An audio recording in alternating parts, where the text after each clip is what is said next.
back to No Water River and to the NCTE Spotlight series with Bennett Hopkins. Today we're talking about Lilian Moore, who in 1985 became the 7th recipient of the NCTE Award for Excellence in Poetry for Children. Hi Lee, welcome back again. Thank you, Renee. Good to see you. Now we'll get into our usual routine of your wonderful stories, but I did have one question, is that I read that she actually began writing early readers, did she not, as a teacher in the 30s, I believe, and then became the editor of the Arrow Book Club for Scholastic. Yes, Lilian was a born, raised, and bred New Yorker. She went through New York public schools. She went to Columbia University, where she did her work and graduate work. And eventually, she ended up at the New York Board of Education, working for the New York public schools as a reading specialist for children with special needs. And she did begin, as a result of working with children who were having a difficult reading, she started to write a series of very simple, I can read type books that children could understand and take to heart. Again, these were all children who were having trouble reading. So her life was really immersed in education and in teaching special needs children. It was in 1957 that Scholastic approached her and asked her if she would be the editor of Scholastic's Arrow Book Club, which, as you know, has become a national institution. Lilian accepted the position gladly, and she was absolutely thrilled. This was one of the highlights of her entire life. She felt that she was a pioneer in bringing paperbacks into the life of children. It was the first time children had access to paperback books. And it's a company, Scholastic and Arrow Book Club, is something that continues through this day. Children all over the country use and know the Arrow Book Club. So it was Lilian who actually brought paperbacks into the lives of American children in 1957, which I think is an incredible statistic for anybody. She continued to write. She wrote picture books. She wrote essays and articles, but it wasn't until 1967 that she emerged as a poet. She had never thought about writing poetry. And in 1967, she did her very first book, I Feel the Same Way, which is an incredible book of poems. Interestingly enough, it was illustrated by Robert Quackenbush, who was a very, very popular artist at that time. And they worked together on this book. And it really was a book of city poems. Again, reflecting her life and her work in the city, mainly New York. She called them her subway poems. And she said to me in an interview, she said, I think I wrote most of these poems on my way to work each morning, traveling from Brooklyn to Midtown Manhattan, where Scholastic's offices were at the time. I think of them as my subway songs. Often when I seemed to be staring vacantly at subway ads as I was working intensely on a new idea. Sometimes when it didn't come off, I put it to bed at night with a profound fate in my unconscious where the special truth I'm seeking usually begins. And she honed these, and she would have one idea in her mind, and she would work on it and sleep on it and eat on it until she knew it was absolutely perfect. It was also a time in the late 60s where very few poems were written about city life, and her work really personified the city. Lilian could take an interesting disaster and turn it into beauty in words. We're going, in the country right now, we're going through a horrible weather pattern in the United States where snow is blanketing everything and it's causing destruction and it's causing heartache. Lilian could take a poem and turn it around and get all the angst out of you and show you how to love something within a few words. In her book, I Thought I Heard the City, another book of city poems, of course, she takes a poem called Snowy Morning. Wake gently this morning to a different day. Listen, there is no bray of buses, no brake growls, no siren howls, and no horns blow. There is only the silence of a city hushed in snow. A woman could take, again, a situation where people are horrified by a storm and turn this into a beautiful thing and make you think, yeah, the city is hushed by snow. This is choice language. This is poetry. And that's what Lilian was a master of doing in her work. When I was researching Lilian, I came across just so many beautiful things she had to say about poetry, and I loved this quote here.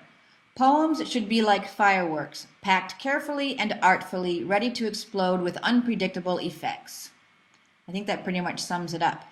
Do you have anything to add with, her thoughts on poetry and writing poetry in general, and especially for children? Yes, that was a quote that she gave me actually from an interview I did with her for my book, Pass the Poetry, Please. And again, Lily and I were dear friends. We worked together at Scholastic back in the 70s. She was very, very friendly with Eve Merriam, with Myra Cohn Livingston. I mean, there was a camaraderie between a lot of us. And most of us had the same philosophy that unfortunately isn't being heralded today, and that is stop analyzing, dissecting, and meaninglessly have children memorize poems. All of us agree there is nothing wrong with humor and with verse. And here's a wonderful statement that she had made. Lilian said, there is, of course, junk food in the world of children's poetry. I love that line alone. Junk food in the world of children's poetry. It has its place, verse to amuse or relax. But if we want children's taste to develop, the smorgasbord of poems that we offer must include nutritious fare. Rhymes and jingles may serve a good purpose, but one hopes there will be real poems. Poems with muscle, poems that touch feelings, poems that offer ideas and language. What a wonderful philosophy. Now, Lee, you just read Snowy Morning, which obviously is very lyrical and poetic. What was it about her writing that was so special? Again, Renee, I think as a poet and as a brilliant poet, you take metaphor, you take symbols, you take the obvious and you turn them into something totally unknown and make them into something truly breathless. Lilian, I mentioned, lived in Brooklyn. And she told me a story about one evening she couldn't fall asleep. And she heard foghorns blowing in the bay. And she worked the next day on a poem. Again, it's the poem from I Thought I Heard the City. And look what she can do with something so totally boring as a foghorn. Foghorns. The foghorns moaned in the bay last night. So sad, so deep. I thought I heard the city crying in its sleep. Breathtaking. Who could get that kind of a juxtaposition between a city and something else? I mean, that is poetry. That's focusing in on the word. That's wordcraft. I did one about a deer. Oh my God, it stayed with me the rest of my life. I could never look at an animal again without thinking of her poem about a deer. Encounter, it's called. Well, Lee, with so much enthusiasm, of course, I'm going to ask you to please read this poem. Now, Lilian moved from New York to a farm up in Kerhonkson, New York, totally out of her environment. She saw things now that she had never experienced in New York. Like me, when I moved from the city to the suburbs, I thought all birds were pigeons. I used to say, there's a red pigeon, there's a black pigeon. I had no idea. Lilian saw a deer on her property, and she worked and she wrote a poem called Encounter. We both stood heart-stopping still. I in the doorway, the deer near the old apple tree. He muscle-weary, straining to hear. I holding breath to say, do not fear. In the silence between us, my thought said, stay. Did it snap like a twig? He rose on a curve and fled. It's beautiful. I mean, you can't even think what language this does to people. This is what I want children also to experience. I want them to get the ooh factor, the love, and only poetry and language can do this to our children. I can only say that your enthusiasm is nothing short of infectious. We might close with a wonderful tale. Again, she was a remarkable woman. She was invited to the Soviet Union back in the 60s. And we were having lunch. We worked at Scholastic, which was in the 40s, and it was right across the street from the Algonquin Hotel. So we used to go there a lot for lunch. And she told me the story that in the late 60s, she went to Russia, she went to the Soviet Union. And the one thing that she wanted to do most was to meet Kornei Chukovsky, the Russian educator, critic, and the author who wrote the classic From Two to Five, a classic volume of work about children and language. Kornei Chukovsky was then 87 years old, and she traveled miles and miles finally to get to meet him. And at one point she turned to him. And she said, "You know, I'm a poet." And he said, "Well, describe your feelings about poetry. And can you read me one?" And she said, "The only one I can really remember offhand is one I wrote for my first book." He said, read it to me. And she read, "Until I saw the sea.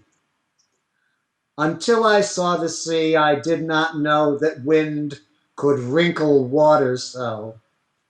I never knew that sun could splinter a whole sea of blue, nor did I know before a sea breathes in and out upon a shore." She told me that Kornei Chukovsky reached over and kissed her cheek, and he said, "Beautiful. Beautiful is Lilian Moore and her poetry." Lee, thank you so much for sharing with us once again your invaluable memories of this wonderful poet. She was wonderful. But thanks again, Renee. And for those of you watching, thank you so much for joining us, and we'll see you next time for the NCTE Poet Series at No Water River. Thanks, Lee. Bye. Bye-bye.